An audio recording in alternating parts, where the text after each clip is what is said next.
Thank you for joining us online for tonight's book launch and celebration with Kazim Ali and Billy Ray Belcourt. We are delighted to present this event with Milkweed Editions, an amazing indie book publisher.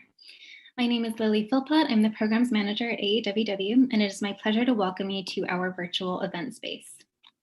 For those of you who are new to the Asian American Writers Workshop, we are a nonprofit organization dedicated to uplifting Asian diasporic literature and storytelling.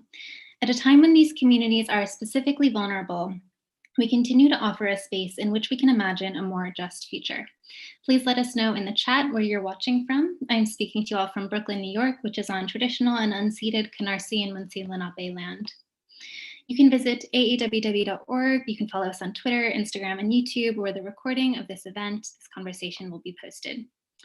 During the event, we ask that all audience members practice nonviolence in the chat. Comments that are racist, transphobic, homophobic, ableist, and/or misogynist will be flagged and the person will be removed from this event. We have time for audience Q&A at the end of the hour. You can ask your questions via the Q&A function on the bottom of your screen. Books are for sale thanks to our friends at Books Are Magic. You can find a link to purchase in the chat, and we hope you'll support our writers and an independent bookstore in doing so. I am going to briefly introduce Kazim and Billy Ray, and then I hope you'll join me in welcoming Kazim on screen to read. Kazim Ali is the author, most recently, of Northern Light, published today, Northern Light, Power, Land, and the Memory of Water, as well as several volumes of poetry, novels, essay collections, and cross-genre texts. His previous collections of poetry include The Voice of Sheila Chandra, Skyward, winner of the Ohioana Book Award in Poetry, The Far Mosque, and many more. Ali is an accomplished translator and the editor of several anthologies and books of criticism. Billy Ray Belcourt is from the Driftpile Cree Nation in northwestern Alberta. He lives in Vancouver, where he is an assistant professor in the School of Creative Writing at the University of British Columbia. His books are This Wound is a World, and Indian Coping Mechanisms, and A History of My Brief Body. Again, welcome everyone, and please join me in welcoming Kazim to read.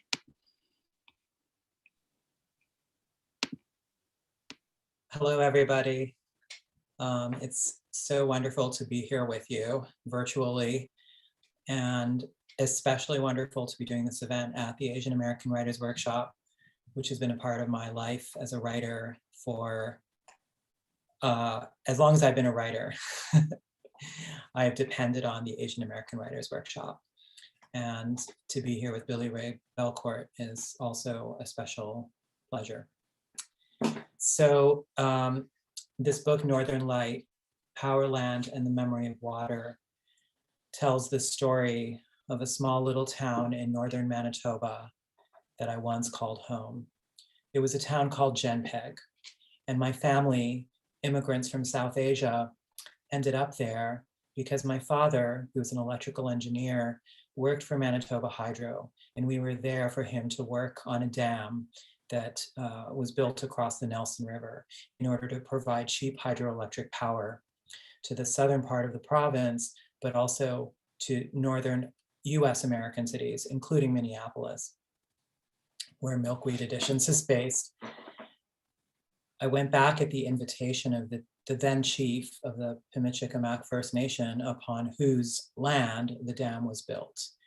And I went back to find out what had happened, what the environmental and social impacts of the dam had been.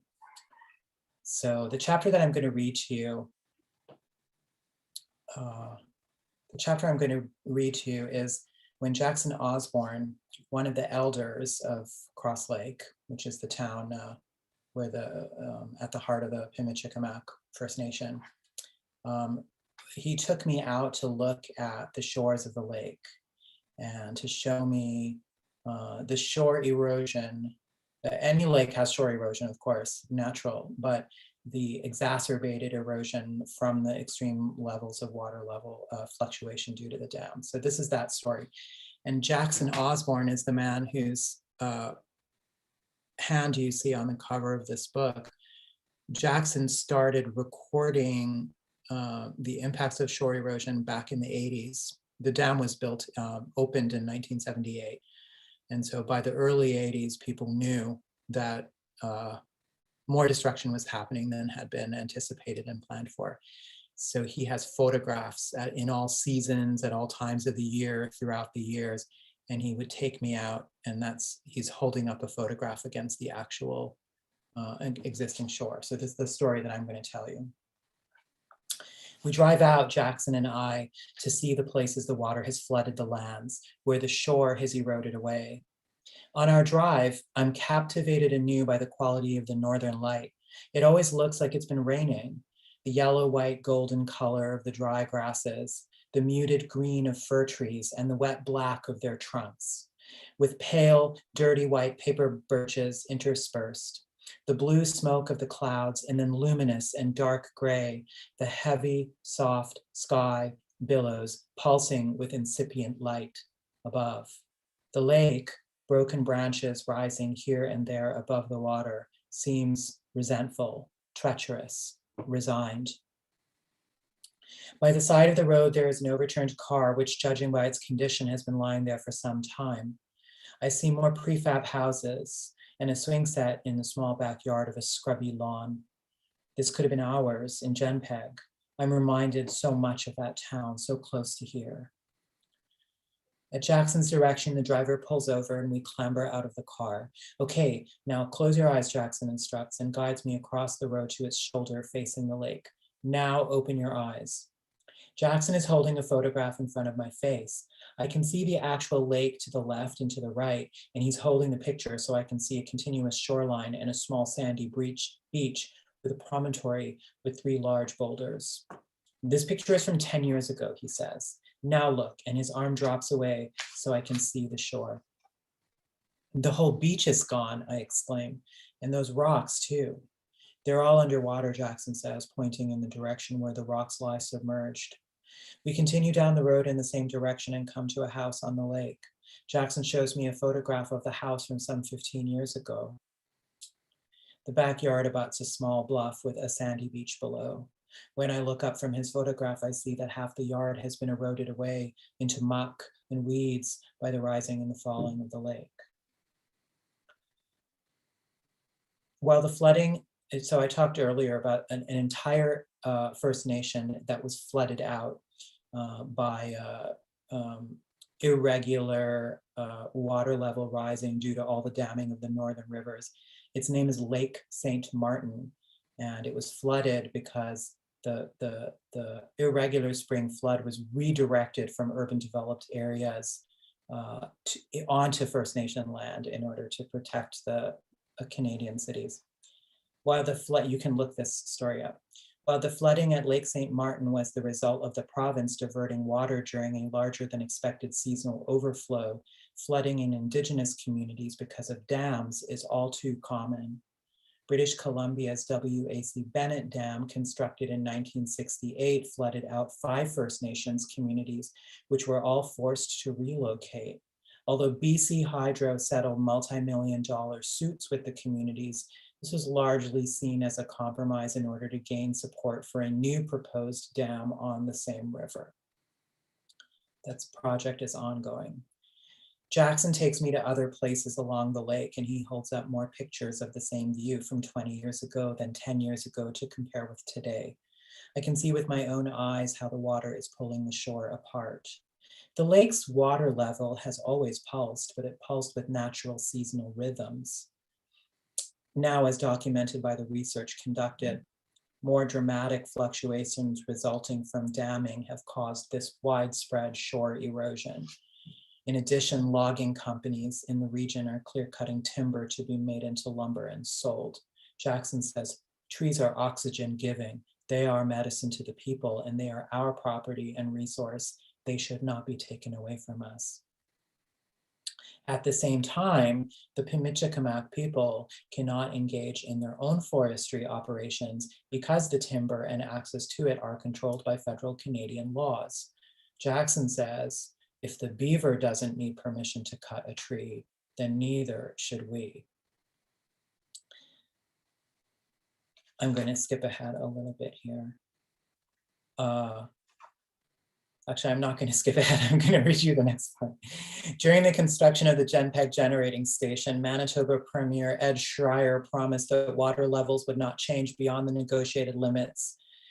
And this provision was written into the Northern Flood Agreement, the treaty that governed construction of the dam. During a 1975 press conference announcing the plan, he famously held up a pencil to reporters and vowed that the water level would only fluctuate the length of that pencil. 40 years later, in response to the 2014 occupation of the Genpeg generating station, that's the dam, and the Pimicikamat Council serving eviction papers to the province and Manitoba Hydro, which I talk about in the first part of the book, Premier Greg Selinger, whose deputy premier was Eric Robinson, a Cree from Norway House and a survivor of the residential school system, issued a formal apology for the economic and social damage from hydroelectric development, acknowledging that the province had vastly underestimated the impact of the dam. Jackson Osborne commented to the CBC at the time, the premier should apologize to the muskrats as well, to the beavers, to the fish, to the moose. For his part, Ed Schreier, who went on to become Governor General of Canada, came to oppose future planned Manitoba hydro projects as too expensive and was supportive of wind and solar energy as cheaper alternatives to additional hydroelectric development. What a rush of feeling had come over me when we first drove across the causeway from the airport. The golden reeds and dark brown bulrushes transported me back in time. I stand now at the cold shore looking out at the deep blue lake, the washed out sky, the bright yellow grasses. It's so beautiful, I say. Jackson hears me and cries out in anger, "No, don't say that." I turn around, surprised. "I don't like it when people say that Cross Lake is beautiful," he murmurs, "because I remember what it was like before. You think you see beauty, but you are looking at ruins, ruins of the land and the water." "But it's so much like what I remember from my childhood," I say. "It isn't," he says, holding out the photographs he's been showing me. "You have seen that it isn't." I'm going to skip ahead and close with this last part at the end of my discussion with Jackson.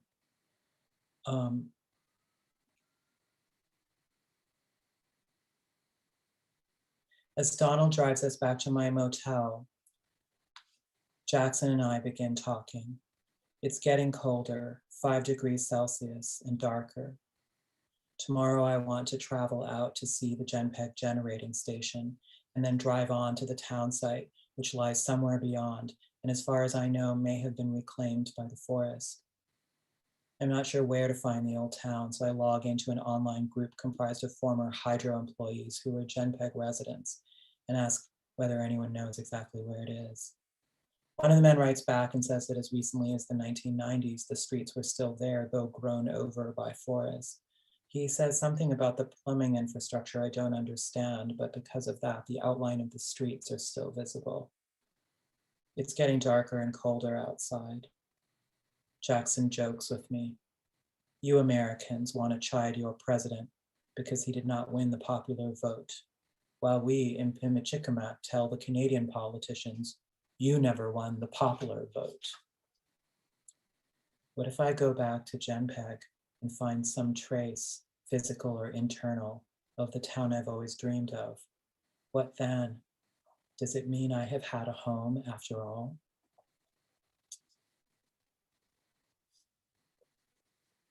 Thank you for listening. Thank you so much for that reading. I want to firstly say that I'm zooming in from Vancouver, which is the unceded and ancestral lands of the Musqueam, the Squamish, and the Tsleil-Waututh. I'm from Northern Alberta Treaty 8 territory, from the Driftpal Cree Nation. We call ourselves the Nahiawak, which translates loosely to those who speak the same language. And so my people are westward relatives of the people in this book, Northern Lights, those whom you visited. And as I was reading, I felt this sense of kinship, not just because of linguistic similarity, but also because of the social, political, economic conditions that many indigenous communities share as an effect of the long history of colonization, its ongoing manifestations in the country of Canada. And so I want to begin by saying that I think this book is an accomplishment, partly because many Canadians have not and won't ever step foot on a reserve, especially so in the North. And so they can only understand reserve life abstractly or generically. And your book then is a window onto the ways First Nations people care for one another, the land, the animals, the water, against Canada's embargo on care, its differential distribution of care. And as I read, I kept thinking of Ruth Wilson Gilmore's definition of racism as the unequal distribution of life chances. And so here, what you've given us is a portrait of a community countering that imposition, the imposition of that kind of precarity. People who want something else, something infused with traditional knowledge and Cree philosophy. I really appreciated as well the scope of the book, how a single community struggles for life and land are placed in the structure of settler colonialism, and that what drives the narrative in the end is the emotional texture of those who welcome you to Cross Lake, to the region. And it's a story told, I think, from the side of the marginalized, and as we all know, that for so long was a structural impossibility. And I got the impression that your interviewees, Jackson, Daryl, Cindy, among others, all had areas of concern they wanted you to know about. And I think powerfully they helped build a narrative frame for your visit. You and your interviewees sort of co-produced that narrative frame. And I was wondering if we could begin by talking about how your sense of the plot of the book, so to speak, changed or came into view over the course of your visit.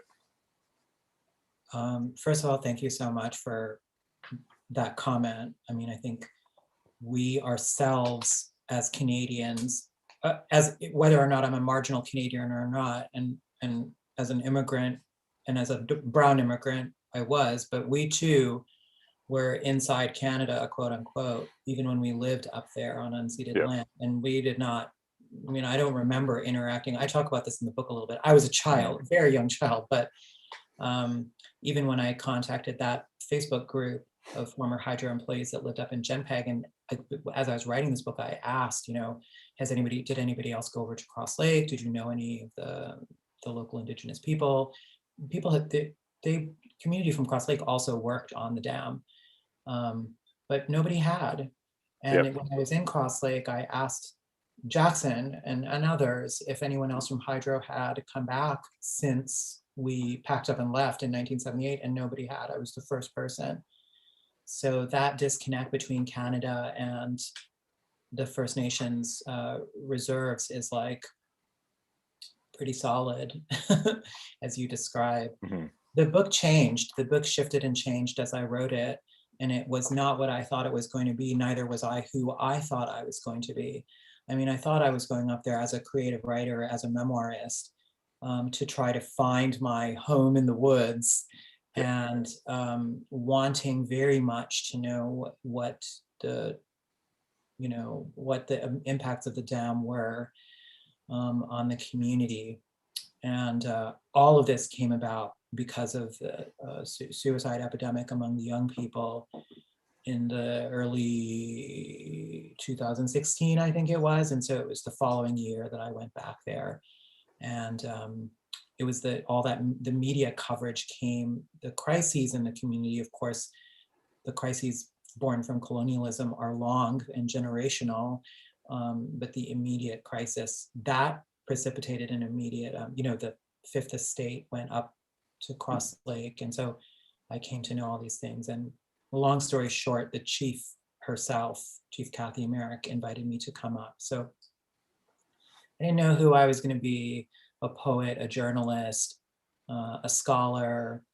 And in the end, it was something more than all of that because I was so implicated.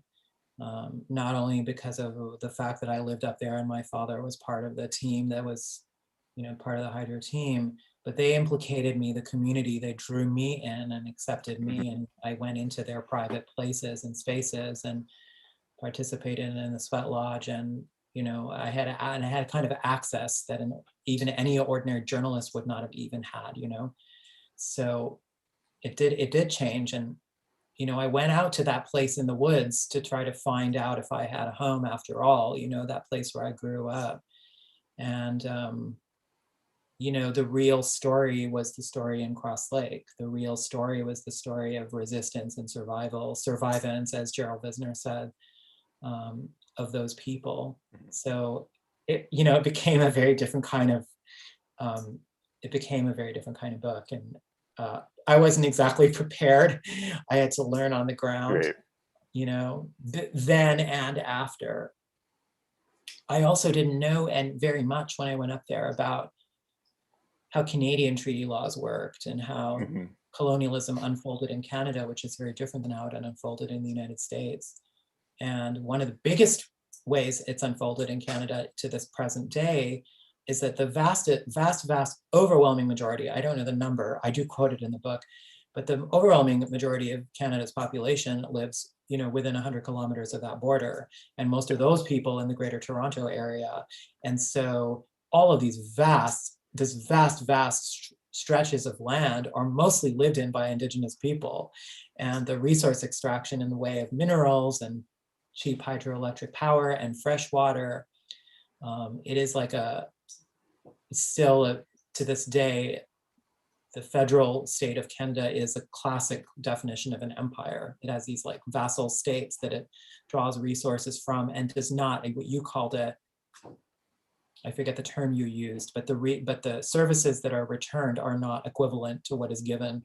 Yep. The billions of dollars of revenue of from the hydroelectric dam on the Nelson River did not return to Cross Lake in the form of services. So you know what I mean? So that's that's a relationship of inequality. So if you ask me if I was going to be writing about all that or learning about all that when I went up there, I would say definitely no. I came into a different relationship, as you say, from Jackson and Anna McKay, the principal at the high school, and Kathy Merrick and Daryl Settee, who actually, he's not in the book as much as time I spent with him. He is the person I spent the most time with when I was up there, actually. But this story had to be told in the way that it was told. I couldn't just tell about all the times I hung out with Daryl. Yeah. Extra pages. Totally. Yeah. And I think it is good to go back to the point about implicatedness. And I really found very tender the phone call you have with Layli Long Soldier before you embark on the trip. And Layli says that after you remark that growing up, there wasn't this awareness of Indigenous presence, of ongoing struggle against colonization in Genpeg, in the area. And she says, that's always the secret, whose land you're on, what happened there before. And I teach a course here in Vancouver called Intro to Creative Writing with an Indigenous Focus. And the first assignment I ask students to do is to position themselves geographically, historically, to kind of exercise in understanding writing as an ethical activity. And it's hard to see ourselves because of the settler epistemologies that govern primary and secondary education, post-secondary education as well. It's hard to see ourselves as being implicated in a past whose cruelties persist. I think what you've done is demonstrated a way to go into the messiness of what Christina Sharp calls the past that's not past, the messiness of being accountable to what one inherits by virtue of place. And there's a refrain throughout the book about implication. You wonder about what your father knew or could know of the possible consequences of the dam, the socio-political consequences in particular, the environmental ones as well. You ask after whether the Cree leaders who signed the agreement in the 70s were, in a state of economic constraint, and they were, of course. And I wondered if there's anything more you'd want to say now about implication, about accountability, because I think that we see over the course of this book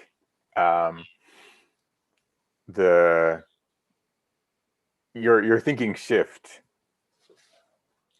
Well, the leaders of the northern communities, even when the numbered treaties were being negotiated, were over a barrel, in a way of saying it. I think they were negotiating with very little. We're talking about communities that did not have a military tradition, for the most part, did not have a tradition of territorial acquisition, for the most part, and as you say, we don't need to paint an optimistic view of the past, but they were communities that were mostly in commerce with each other. And so to then be confronted at the barrel of a gun by communities who were wanting to delineate property and negotiate rights that went beyond the rights of natural law that had governed how people conducted themselves in the community for many, many thousands of years, was something brand new. And I think at every turn, the leaders acted strategically, the only way they thought that they could, in terms of signing the agreement, the original numbered treaties, then agreeing the children to go into the residential school system. It was actually seen as a gesture to futurity, like, how are we going to survive this? This is the best way. And then once again, when the dam was being negotiated, the construction that Mike Hatt is going to at some point interrupt our important conversation. When the dam construction was being negotiated, Walter Manias, the chief in Cross Lake, and of the 5 other communities that were impacted by the river, the watershed, they argued late into the night. They argued for years and years. And then it was 4 a.m. one morning when Walter Manias, who's the head of the team, said, you know what, this is the best we're going to get from these people. And it's a negotiation between unequal partners. And it wasn't not a negotiation in good faith. First of all, because of their experience with the Canadian government, but secondly, because even while the treaty was being negotiated, they broke ground on construction in 1975. So it was very much like, this dam is going to happen. You guys can get what you can out of us, but this dam is going to happen. And so what Walter Manias actually did is a very strange thing, which is they had a team, because they didn't all speak perfect English, and they had lawyers and interpreters. They had hired a Canadian law firm, white Canadian immigrant settler law firm, to be their negotiating team. And what happened was at 4 a.m, Walter Manias said, we're going to sign, but you guys are going to sign it first. This is like the equivalent of a contract negotiation where the witness signs before the signatory. And it's just a weird breach of protocol. And it's not like Walter Manias didn't leave a journal behind saying, like, this is why I made them do that. Right. But the lawyer himself wrote a memoir where he was like, I don't know why he wanted us to do that. It was weird. He insisted. We tried to explain to him that this is not actually how it's supposed to go. He's supposed to sign, then we are supposed to, affirm that he signed it. And he was adamant. The 5 chiefs were adamant. They said, you guys sign first, we'll sign second. And I feel like it's just, of course, the symbolic action is so important. And they were signaling that they knew this is a sham negotiation. You've already broken ground on this dam. And lo and behold, when it was brought to referendum in the communities, because all those communities are direct democracies, everything goes to the full community, And it passed by very, very few votes in Cross Lake, even though it passed everywhere else by large margins. So this community of Cross Lake has always been a community in resistance, even in the early Christianizing days when the missionaries wanted permission to build churches and outposts. The community in Cross Lake never allowed them to build one there. They never had one. Now, of course, there's many, it's a mixed faith community. But I too, here in San Diego, we're on traditional Kumeyaay lands, and it's a transnational. The national US-Mexico border cuts across the traditional Kumeyaay community, which is ancient and widespread across into what is now Mexico and up here. So I feel like there are many ways that people talk about San Diego being a borderland, because the border is here and there's two countries on either side of the border, but historically and anciently it isn't a borderland at all. So yeah, I'm not even sure if I got to where your question was. I don't remember. It was about implicatedness. Yeah. So I feel like I wanted to know, because once again, going back to the part about being an immigrant, the immigrant and the indigenous are both on opposite sides of this national story, the national narrative of Canada, We want in, the immigrants want in, and for indigenous people, it's a double-edged sword, because if you surrender, you can, if you come in as a citizen of Canada and surrender the sovereignty claims to the ancient lands, which is what happened in Quebec, or you try to get what you're owed according to the treaties, which is all of those things that are available to every Canadian citizen, but the provinces, the federal government, everybody else fights about who has to pay for what. And so in Pimicikamak, they litigate for every small thing that the treaty promised, because the province says, well, Hydro is supposed to pay for it. And Hydro says, well, the federal government of Canada is supposed to pay for it. And the federal government of Canada says, no, the province is supposed to pay for it. And then the Canadian Supreme Court says, okay, you have to pay for it. And then whoever that was appeals it. Yeah. And so 20 years later, whatever the provision was, the bridge that was promised in 1977 didn't get built until the early 2000s. Yeah. And the recreational center that was promised never got built to this day. And the hospital that was promised never got built to this day. So, it's a community of 8,000 people. Can you imagine a Canadian provincial town of 8,000, Canadian citizens not having a hospital or a doctor? They only have a nursing station in Cross Lake with one nurse. The doctors fly in and do their rounds, and then they fly back out. And the story of administrative neglect, administrative violence, it's one that repeats across the country, across the North.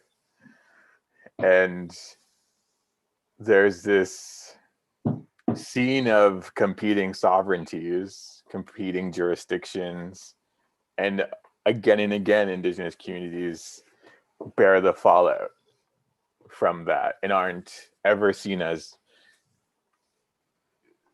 sovereign entities in and of themselves. And I appreciated as well the attention paid in the book to the people of Cross Lake's own governing system and its beginnings with Cree philosophy, Cree political philosophy, and shows that there are these alternative models of self-governance operational right now.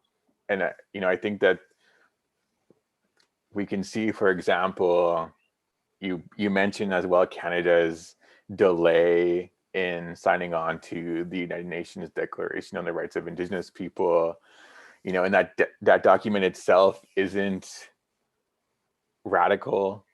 It ends with this concession that none of the above articles can be implemented without in a way that contradicts the sovereignty of the nations who've signed on to it, which de facto institutes the norm, the status quo in terms of the legal limbo in which many native nations exist. I don't know exactly where I'm going with this, but I think that this case study that is presented in this book shows that there's already indigenous nations governing themselves as if they were already in a different kind of world, as if a post-colonial future were possible. And there's a lot of hope and inspiration, I think, that can be learned from them, taken from that. It's a super vibrant community politically. The meeting that I do describe a community meeting that I went to. They were talking about Jordan's Principle legislation governing health care for Indigenous children. And these people, they'd read the legislation, they knew the implications, they were going at it, talking about what to do next. They moved off of the Indian Act to conduct their own elections and reinstated their traditional governance structure. There were some conversations. This is a community where everyone disagrees, right? Like, it's not like they're moving full steam ahead, but I heard conversation where people were saying, like, we should just leave the Indian Act. We didn't get anything out of it. This is nonsense anyways. Let's just leave. Let's just declare declare sovereignty, complete independent sovereignty from Canada as like an international government. Great.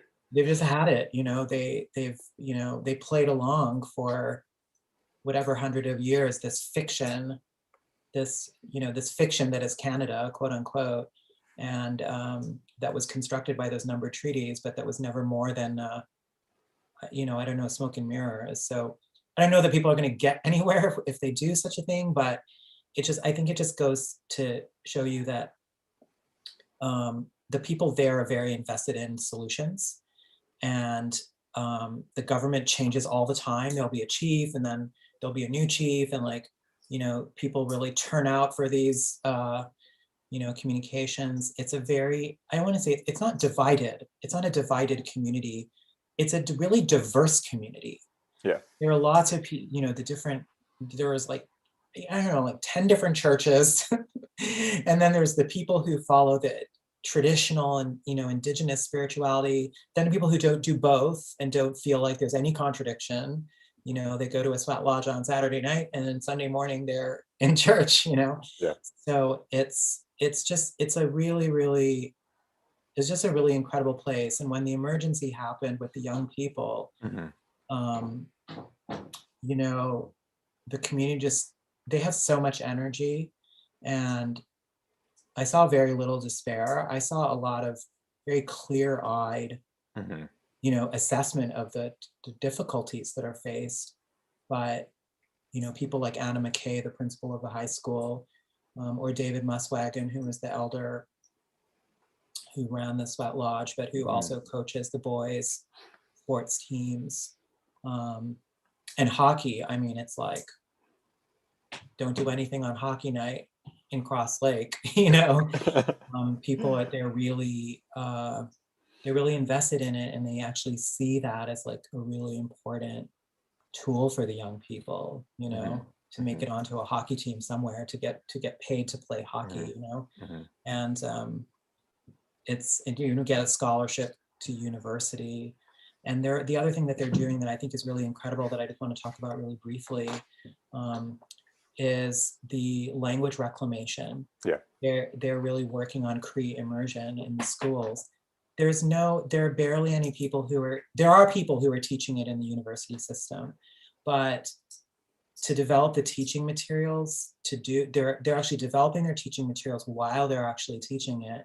And when I was there, they backed it up from kindergarten, and then they do the next year, then they do the next year. So now they had it at that time from kindergarten to third grade. And then they were hoping to continue to hire teachers and continue to roll it up until the K through 12 education was fully in Cree, with English being taught as a second language. So It's They amazing. have plans, but they need buy-in and they need Yeah. resources and they need the Yeah. Canadian government to like, and they need Hydro to send some of that hydroelectric money back Yeah. Yeah. to the school. Yeah. I think as well about the fact that you catching winds of the string of suicide and attempted suicides is part of what compelled you to return in the first place. Yeah. And I wondered about, though I wondered about why this does not come up in your visit. And I get it. It's tragic. It's unspeakable. There's so much about it that's unbearable. But I think that you do the work of sketching the political landscape with which to understand life and death in the region and in Canada more generally, Indigenous life and death. And I wondered if you wanted to reflect on that aspect of the project and the sort of the way that it haunts the book. It does haunt it. I mean, that's a question I didn't ask. I didn't ask it, but it came up. Mm-hmm. I mean, I met one of the elders, Merle Scott, whose son was one of the men who attempted suicide. It was difficult because for me, I was going up, I wanted to see the community in the present moment. Yeah. And so I felt like I did struggle with what would be invasive to ask about or to prod about. I did have conversations about it, but that did not necessarily go into the book.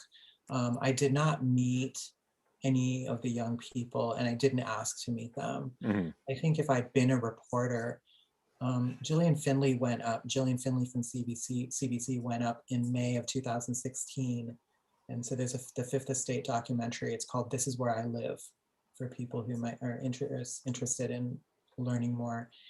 And I think because she was a reporter, precisely because she was a journalist, I think she was able to seek out and talk to those students.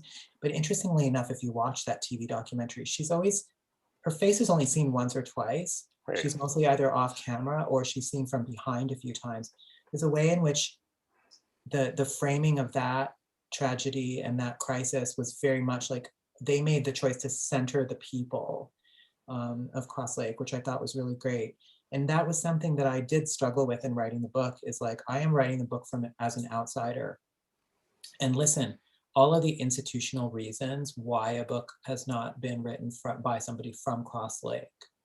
You know what I mean? Yeah. And so I want that to happen. Now, as it happens, there is a woman named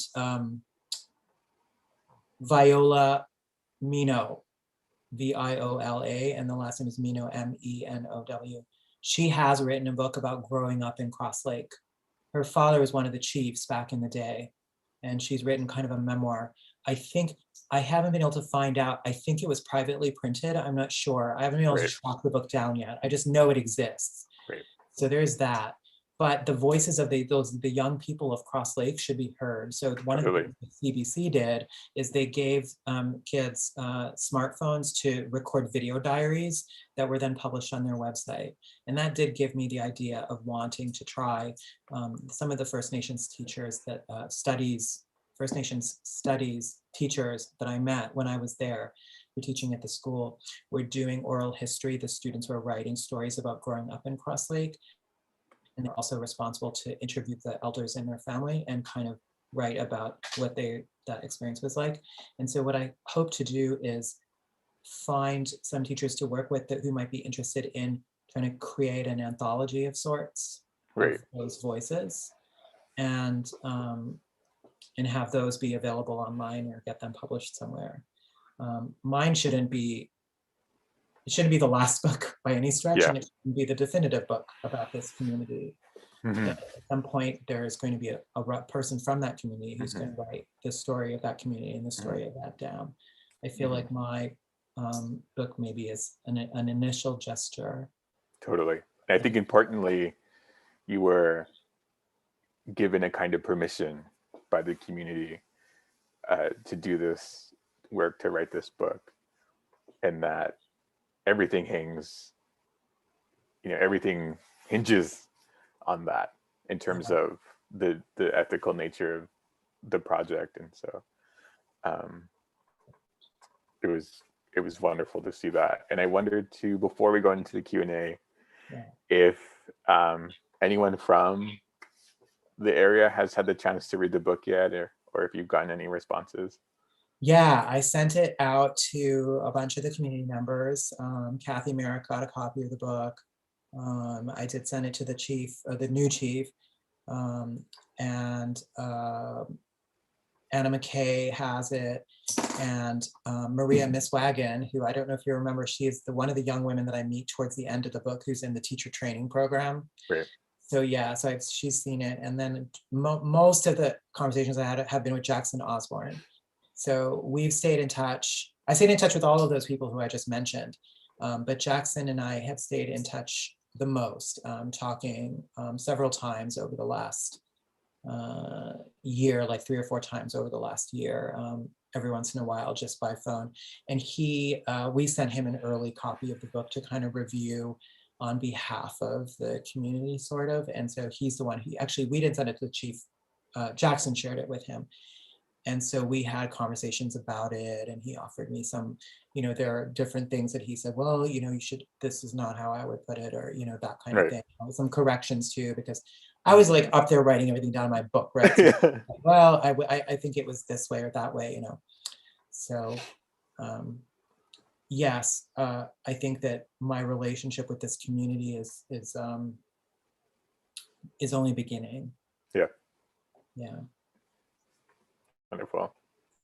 Okay, there's some questions from the audience. There's one about whether or what insights did writing this book produce for you about the responsibility of settlers of Asian ancestry in particular to supporting land-based struggles and the sovereignty of Indigenous people? Yeah, well, I mean, I think it's essential. But it's for everybody. I mean, you say Asian, and Asian American, I mean, and Asian Canadian. I understand that because that's where I'm coming from.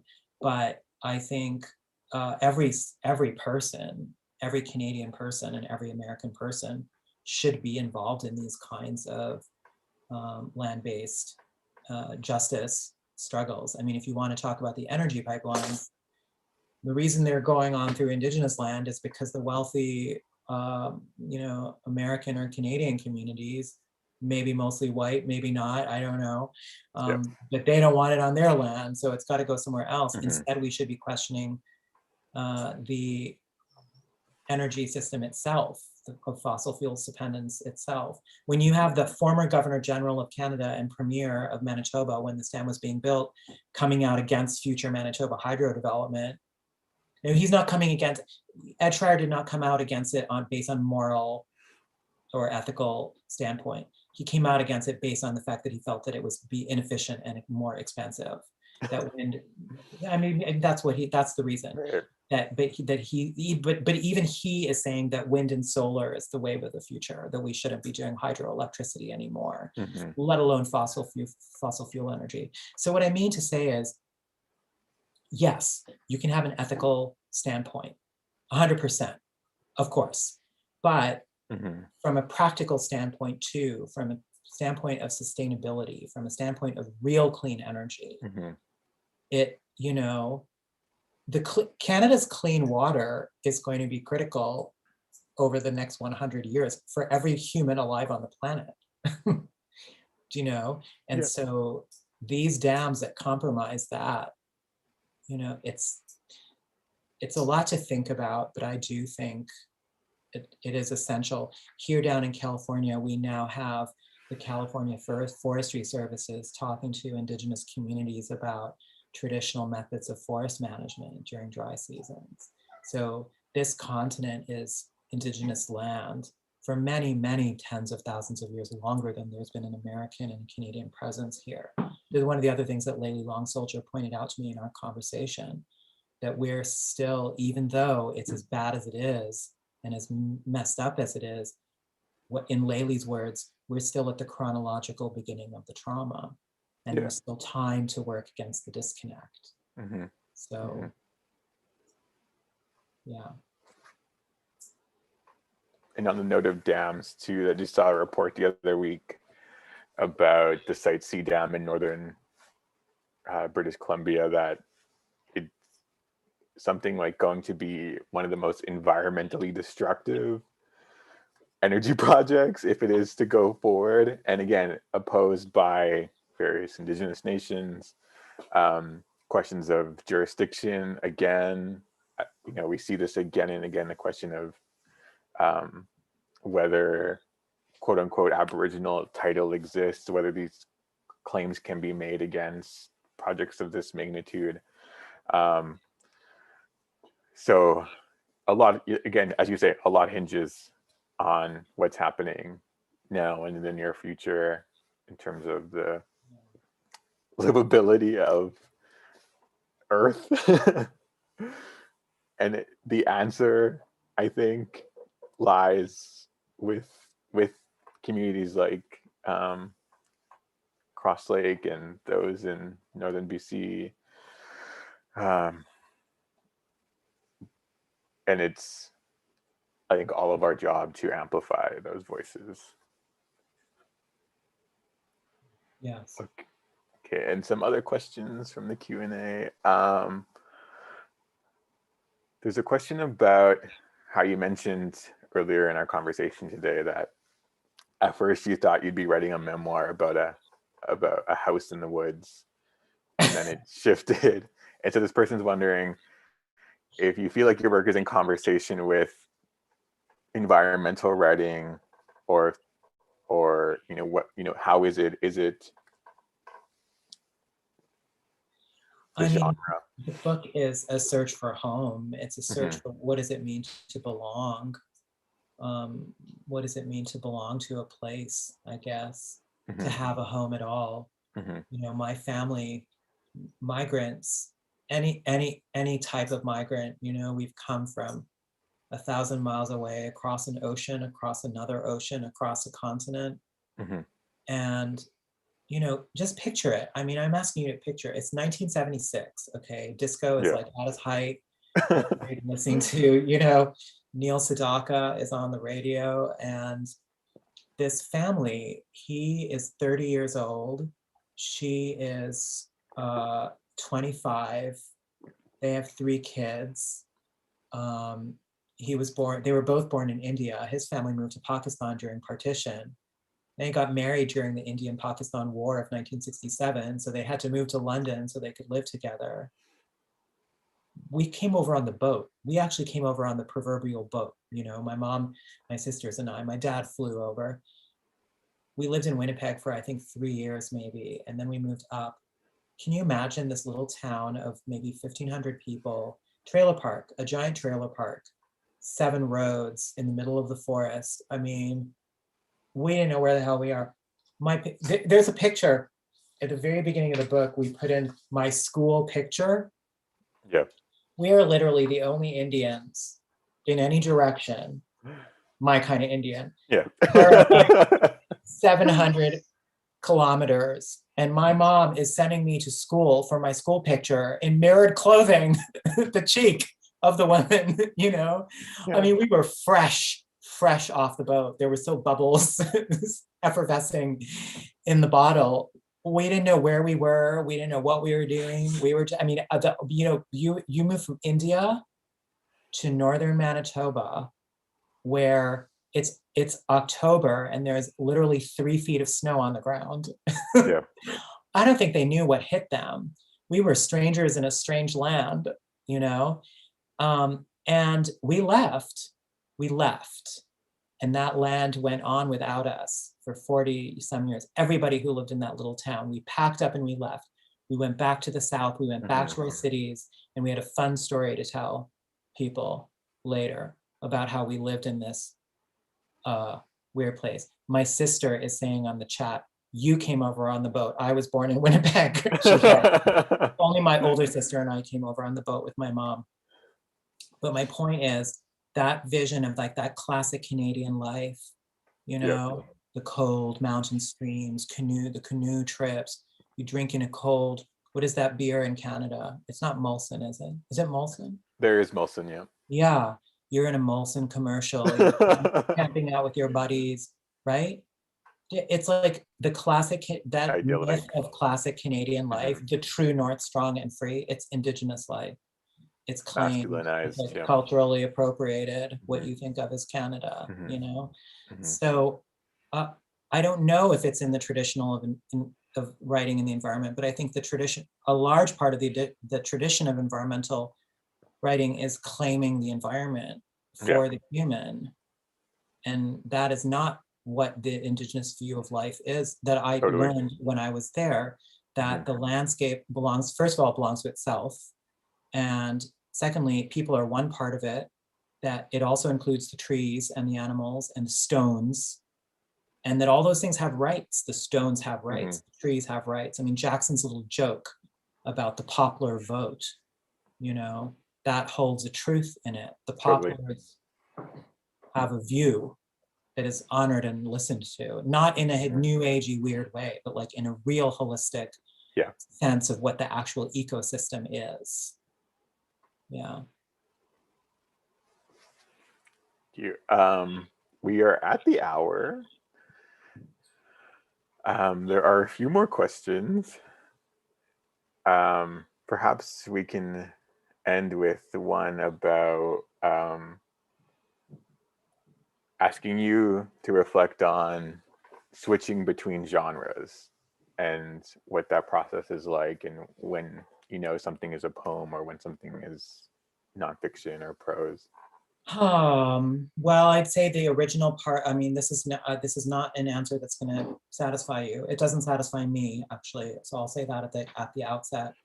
But the original iteration of the writing was a very poetic and very personal and very reflective.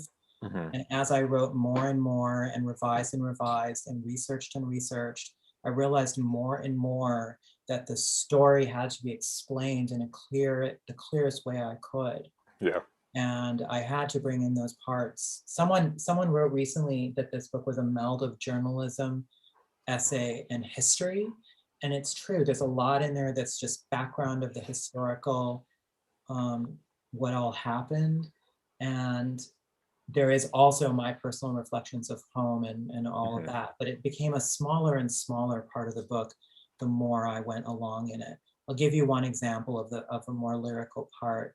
There's a part where there's an orange crane, there's an orange origami crane that I'm given the day before I get on the plane to go there. And throughout the book, I have this crane in my pocket.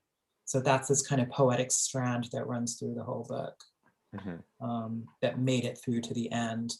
But I mostly realized that my own reflections as a poet were less important than trying to let the members of the community themselves speak and teach me and share with me. And I to learn as much as I could. And so there were things that came into the book that I didn't even plan to be there. Like one day I was super depressed. I'm not going to explain to you why, you have to read the book, but maybe you can imagine different things. And I went across the parking lot from my hotel was the hockey rink. And so I went over and I was watching the kids play hockey. And then Daryl was there because Daryl's daughter plays hockey. And I said, I need to know about the rink. Show me the rink. What's happening here? And so then he took me around and he showed me the equipment and he said, this piece of equipment is 30 years old and let's go look at the locker rooms. And so I felt like I was halfway between being like a person who's just a poet who just is there to experience it, and then also being a person who has a responsibility to tell the story of this community. So I need to learn about the rink and I need to go to the school and I need to talk to the teachers and I need to talk to as many of the governing council as will talk to me, although much of that is not in the book directly, but you know, I did feel this overwhelming sense of responsibility that the story was not really mine. And that I, even though I contend with being an immigrant, wanting to know what my place is in the world, that was a secondary to the main story. Yes, it's like content necessitating form. It drove me. Yeah, Mhm, mhm. it did. All right. Well, thank you so much for this conversation. It has really been a pleasure to read your book firstly, to get to know you, and to chat today. Thank you so much. And I hope that we can continue the conversation sometime. Totally. Both so much. I want to call for a round of virtual applause in the Zoom chat and the YouTube chat. Thank you, Billy Ray, for your incredibly generous moderation, thoughtful moderation. Thank you, Cosm, for this beautiful and important book. I want to shout out our partners again at Milkweed Editions, who published this book, Northern Light, out today. Our friends at Books Are Magic. There is, if you scroll up in the chat, there's a link to purchase books. Just a couple of very quick closing notes. This event was recorded. It will be on our YouTube channel and on our podcast at AAWW Radio. If you want to go back, return to the conversation, share it with friends, share it with colleagues, students, etc. What we're going to do now is actually turn off our cameras, but we're going to keep the Zoom open for about 5 or 10 minutes. And we hope you will hang out with us in the chat, just sort of mingle, talk about the book, talk about our incredible authors, and continue the celebration of Cosm into the night. So thank you all so much for being here online with us. We're really, really grateful that you took the time to join us on Zoom. I know we all do a lot on Zoom these days, so thank you for being here. Lily, can I add one thing before we leave? I just want to let everybody know that I'm doing several conversations over the next 2 weeks about the book, and I'll be in conversation with several other Indigenous writers, US American and also First Nations writers. And so you can find out information about that by going to Milkweed Editions website, milkweed.org. We highly recommend you join those events too. And congratulations again for this book. Really excited to be celebrating with you tonight. Thank you. So yeah, we'll keep the Zoom open for a few more minutes and hope you'll all hang out with us for a moment. Thank you so much.